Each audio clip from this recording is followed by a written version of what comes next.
Tingnan niyo yung Shell Select dito sa Pakistan. Meron din silang tindang itlog, oh. Umikot-ikot nga ako dyan. Tiningnan ko kung meron din silang tindang mantika. Pero wala naman ako nakita. Dumaan pala kami dito dahil nagpagasolina nga kami. At saka bibili na rin ng makakain at maiinom ng mga bata. Taas pa rin pala ang gasolina ngayon. Yung B-Power nga nila ay 355 rupees pa rin. Umabot nga ng kulang 13,000 rupees yung pinapull tank namin. Pupunta pala kami ngayon sa Port Munro. Kasamahan nga namin yung biyanan ko. Ayan, yung bayaw ko, si Usman, at saka si Rafael. Si Mariam at saka yung biyanan kong babae, kasamahan yung hipag ko, nasa isang sasakyan sila. Dumalaw kasi biyanan kong babae doon sa may village, sa mga anak niya. Nag-stay siya ng almost 4 days doon, sinama niya si Mariam. Pangarap ni Mariam yan, yung makitulog doon sa mga pinsan niya. Kasi nga, kasundo niya yung mga pinsan na yun yung anak ng hipag ko, na mga babae din. Dito kasi sa amin, halos mga pinsan niya dito, mga lalaki, kaya wala siyang makalaro. Mayroon siya isang pinsan na babae, kaya nga lang ay medyo bata pa, hindi siya ginaganahan makipaglaro pag mas bata sa kanya. Ito palang pinapakita ko sa inyo, sobrang laki niyan, ilog yan sobra ng lapad. Siya na breeder pa rin yata ito. Tignan nyo, sobra laki. Kaya nga lang, yung kulay ng tubig niya ay brown. Si kuya naman dito ay nag-iisa siya, para siyang sad boy dyan. Toll gate pala ito mga kapanay. Sinaunang toll gate. Meron dyan sa likod niyan, nakaupo, naglilista. Yung siguro nililista niya yung mga plate number, ganun. Kung baga manual pa sila. Pero meron din naman dito sa Pakistan, lalo na sa mga city, ay hindi na ganito. Ang pupuntahan kasi namin ay liblib na lugar, kabundukan.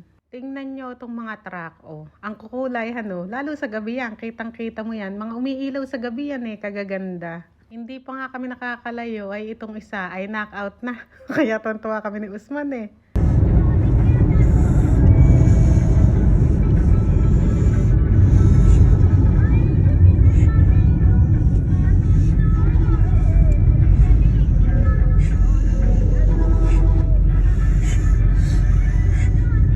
Andito na pala sila Mariam. Dito nga kami nagkita-kita dahil lilipat nga sa amin sila Mariam. Tingnan nyo, masaya-masaya ang buhay niya.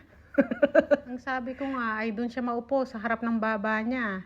Pero ayaw dahil dito daw siya sa likod dahil andito nga yung pamangkin ng asawa ko, yung pinsan niya. Mabait kasi sa kanya yan. Yung mga pinsan niya na yan. Dalawang babae yan, magkapatid. Yung isa andun sa isang sasakyan. Dala nga akong damit ni Mariam at pinagbibihis ko nga. Kaya ayan, tinatakpan siya ng pinsan niya. Hindi pa nga rin kami umaalis dyan. Hindi ko alam kung ano pinag-uusapan nila.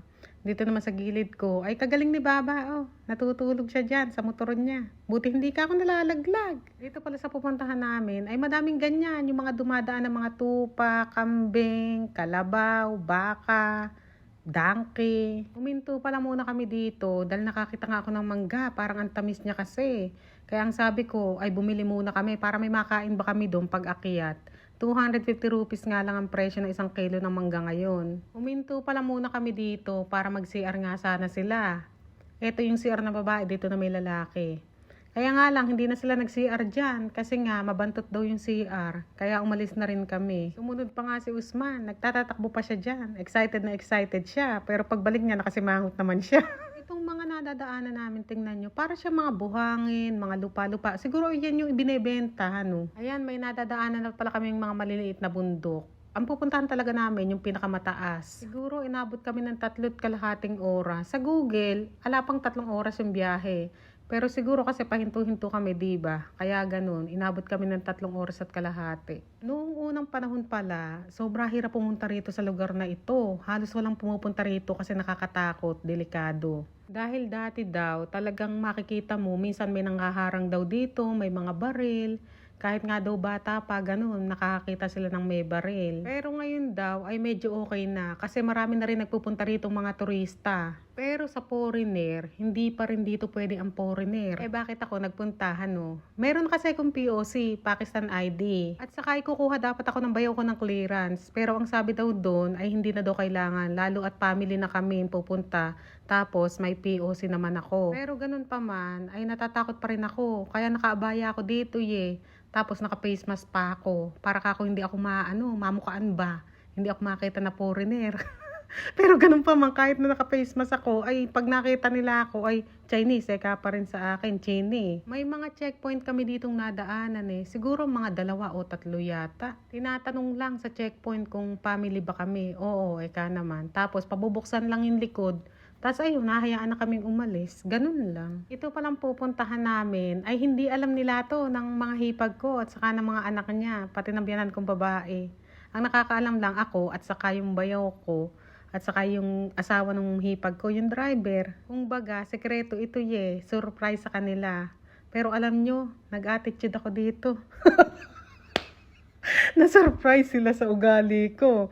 Hindi ko rin inaasahan talaga. Nakonsensya talaga ako pagkatapos. Kasi nga, ay sinira ko yung family outing namin. Talaga napakasama ng ugali ko. Pero itong papunta kami, ay masaya kami dyan. Kwento-kwentuhan. Kahit nung ando na kami sa may pinakataas, masaya kami.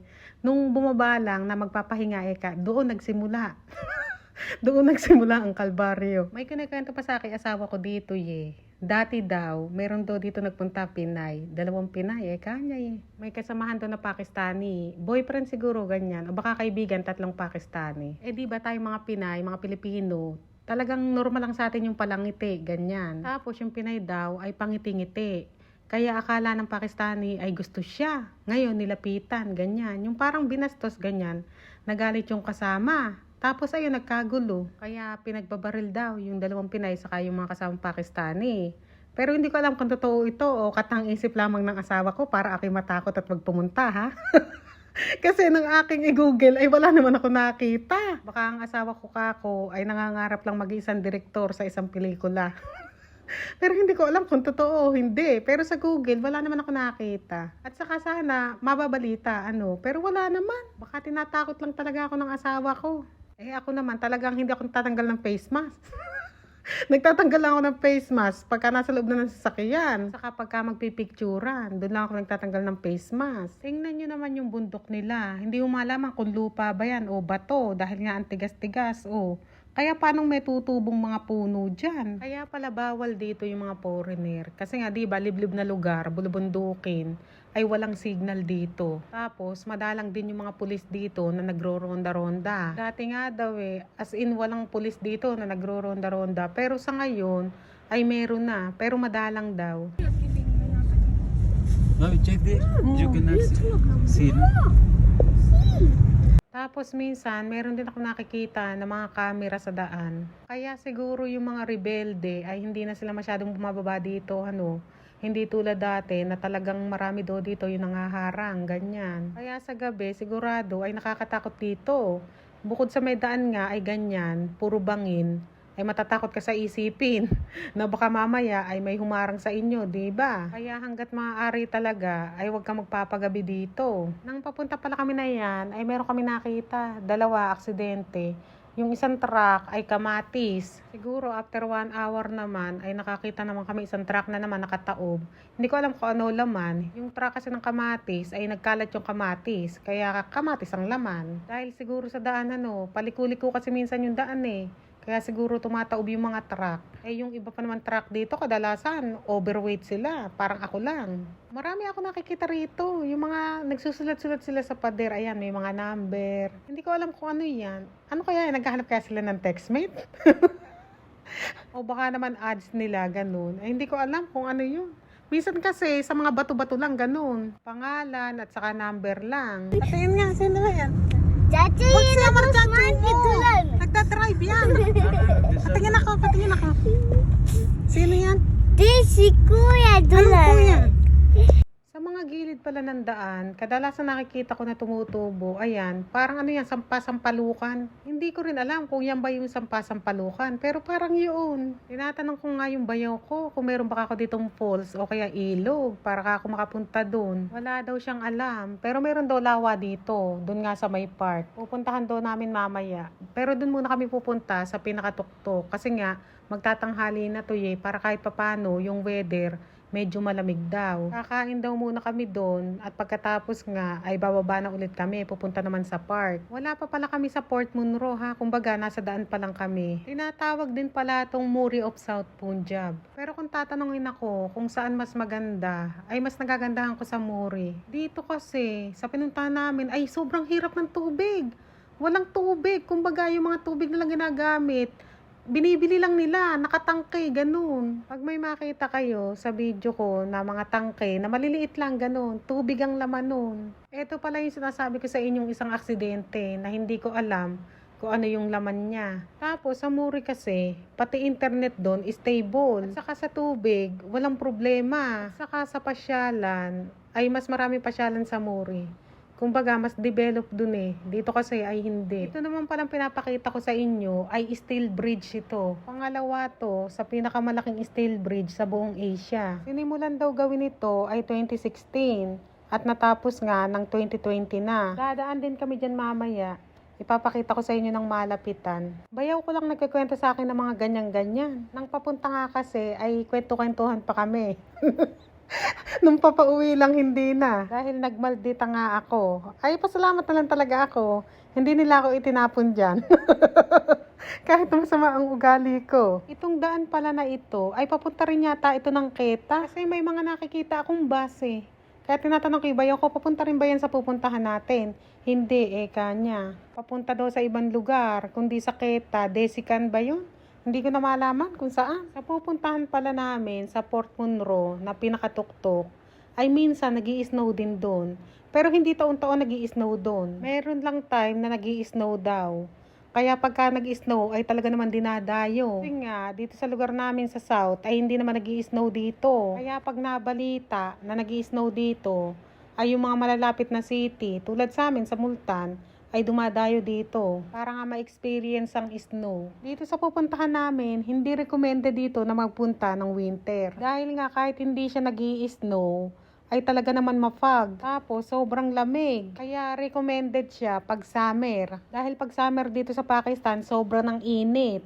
Dito daw kasi sa Port Monroe, kahit na summer, ay medyo malamig ang klima. Ito yung sinasabi ko sa inyo. Basta may pader. Ba't ang daming mga nakasulat-sulat na ganyan ba? Ano ba yung mga nakasulat na yun? Nababasa nyo ba? Kayo pa talaga tinanong ko kung nababasa nyo, ano? Ayan, ganito yung itsura ng ilalim ng bridge, oh. Alam nyo, ang pinaplano talaga namin puntahan ay sa may Iscardu. Kaya nga lang, budget ang wala.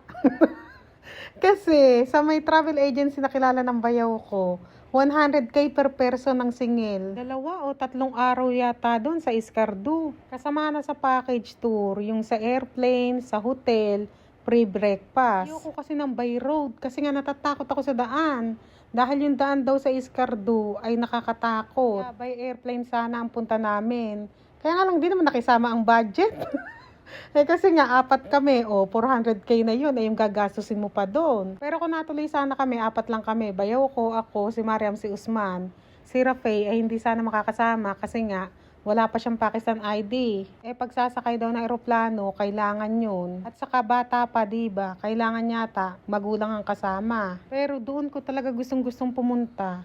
Maganda doon pumunta sa may summer, kasi nga, kahit na summer ay malamig doon. Tapos maraming mga ilog-ilog. Kaya maganda doon eh. Yan pala. Nakapasok na pala kami dito sa Port Monroe. Siguro mula dito bumiyahe pa kami ng 30 minutes bago makapunta doon sa pinakatuktok. O baka mahigit pa. Hindi ko na naurasan pala. Mapapansin niyo yung mga lalaki rito. Lalo na yung mga edad na. Kadalasan sa kanila merong nakalagay sa ulo. Ayun, tingnan nyo. Pagri ang tawag dyan. Yun namang mas maliit. Yung kadalasan nilang suot pag nagpe-pray. Topi ang tawag nila. Tapos, tinanong ko yung bayaw ko kung ano tawag sa mga tao rito. Kanya naman sa akin, mga baloch daw. Ang sabi ko naman, di ba mga baloch, taga Balochistan? Oo, kanya naman. Kung hindi ka ko sila baloch, baka balot sila. Malapit lang yata kasi ito sa Balochistan. Baka kabila lang. Dito siguro sa lugar na to, may tubig, Pero dun sa pinuntahan talaga namin, sa may bundok, naku, wala talagang tubig doon. Pero dito, kung titingnan mo parang sagana naman sila sa tubig dito, Ano sa tingin nyo? Tama ba ako o mali? Tama siguro ako. Parang meron silang pinagkukuhanan ng tubig dito. Kasi sa baba pa ito ng bundok eh. Baka dito nang gagaling yung tubig, yung nakatangke ano. Tapos inaakyat doon sa pinuntahan namin. Parang wala ako nakita na mall dito nung nagpunta kami. Kahit sa malayo, tinitingnan ko kung baka mamaya may mall ka ako eh. Pero parang wala ako nakita. Kahit yung malaking groceryhan, wala akong nakita. Tumitingin-tingin nga rin ako dyan sa mga nagtitinda ng gulay. At baka kung mayroong talong na haba ay makabili. Dahil sa amin nga ay wala na naman tindang talong na haba. Ay matagal-tagal na rin na panahon na naman na hindi ako nakakain ng talong na haba. Ito yatang may bakod na yan. Parang hospital. Kasi tingnan nyo, ayan, may araw, diba? Tapos THQ Hospital. Kadalasan pala nang nakita ko mga babae dito. Lalo na siguro yung mga lokal, mga nakaburka sila. Yung burka, yung isinusuklob sa ulo, yung pati mata hindi nakikita. Pero meron din naman mga hindi nakaburka. Doon nga sa pinuntahan namin, nagulat ako kasi may mga dalaginding ba, mga nakalugay ang buhok nila. Tas tilian sila ng tilian. Siguro mga turista lang yun, dumayo dito. Yung sasakyan kasi nila, parang ang style.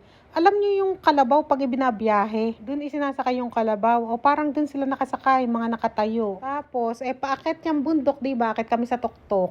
Nagtitilian sila. Hindi ko pala sure kung yung mga babae ang tumitili. Pero para kasing tili ng babae. May nadaanan din pala kami ditong donkey, 3 piraso. Ang cute nila, tapos ito siguro yung bantay. Dito kahit papano ay maayos-ayos pa yung daan, ay pamaya-maya ay lubak-lubak na. Dito siguro yung sinasabi nila na delikado, dito sa daan na ito. Baka dito yung sinasabi nila na may mga nangaharang, ganun. Siguro itong rough road na to ay inabot din kami ng mga 15 minutes dito. Sa part 2 na lang pala, ipakita ko sa inyo nung nasa tuktok na kami. Ano yan, Rape, ha? Saan natin?